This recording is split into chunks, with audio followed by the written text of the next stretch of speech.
بلاول بھٹو نے دعویٰ کیا کہ شیر کی حکومت نے ہمیشہ عوام کا خون چوسا۔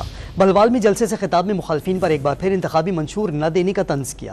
ایک انٹرویو میں واضح کیا کہ آزاد امیدواروں کے ساتھ مل کر پیپلز پارٹی حکومت بنائے گی۔ ہمارے پورے معاشرے میں ایک بحران پیدا ہوا ہے۔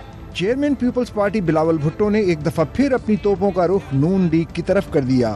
سرگودا کے علاقے بھلوال میں انتخابی جلسے سے خطاب میں دعویٰ کیا کہ پیپلز پارٹی کا الیکشن میں اصل مقابلہ ضیاء الحق کی مسلم لیگ سے ہے۔ غریب عوام کی زندگی میں تبدیلی کس طرح لائی جائے گی یہ بھی بتا دیا۔ چوتھی بار لڑ رہا ہے، وہ آج تک آپ کو اپنے منشور کے بارے میں نہیں بتا سکا۔